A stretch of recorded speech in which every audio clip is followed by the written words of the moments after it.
It might sound a little cliche, but if you're not enjoying what you do in the first place, you won't be enjoying what you do later on. I make music because I love to, and sometimes people tell me I should make something like this or that, but if I don't feel good about it, I won't do it. Techno is music made for the dance floor, and the dance floor is made for dancing. The most important frequencies to dance to are the low frequencies, in other words, the bass. I often start with only a kick drum and the bass line and try to let them work together in the best way possible. From there on, I start adding other elements to the track to make it more interesting. The best way to get your kick and bass right is to just experiment a lot and of course use some sidechain, so the bass line will be ducked when the kick hits. This way you will give your kick more space and the low frequencies won't interfere with each other. You can also experiment with the keys of the kick and bass. For example, use a kick in G and add a bass line in different keys to see which works best for your track.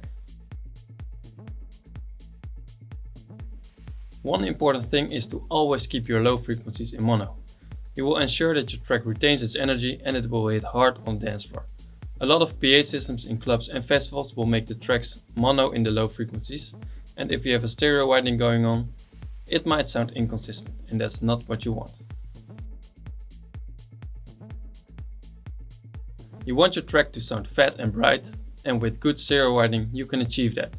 When stereo widening is used right, the track will sound pretty full compared to a track that's all in mono. The only downside is, like mentioned in the previous essential, a lot of club and festival PAs are in mono, so it will lose the rich feeling your track has. Luckily, people like to listen to music everywhere, so your track will sound fat when they listen to it on their headphones or speakers.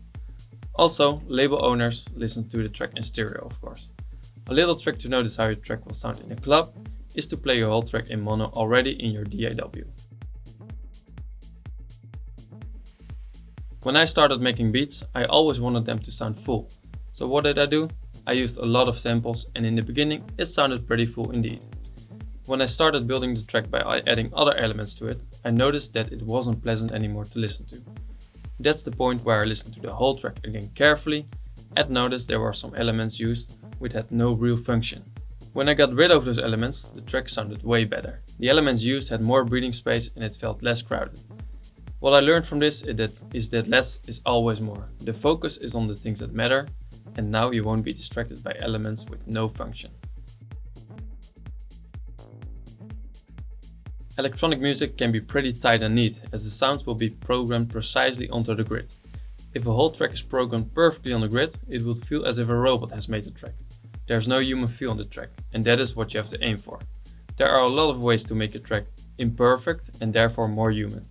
In FL Studio, the DAW that I use for creating my music, there's a thing called the swing fader, which automatically moves elements to a certain place away from the grid. This way it sounds more human already. You can also use quantization to get this effect. In my piano roll, I can choose a lot of different quantized presets which moves elements away from the grid as well.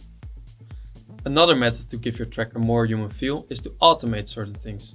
For example, when I use short hi-hats that sound like if they're rolling through the track, I put a reverb on them and I link the wet button to my MIDI keyboard. Now I can record the reverb's wet automation by just using my hands to turn the knob and give it a human feel. The cool thing about creating music in your own home studio, you are probably the only one hearing what you do. That means you don't have to worry about trying something that might sound bad or weird. It also means that you can experiment as much as you want.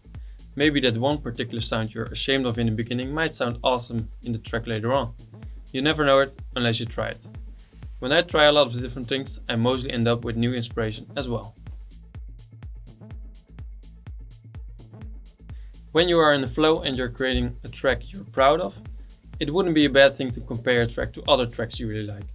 Using this method gives you an insight in what could be improved in your track or what's missing. When I started making techno, I was a big fan of the music of Joseph Capriati, and I always admired the way how he made his track sound so full.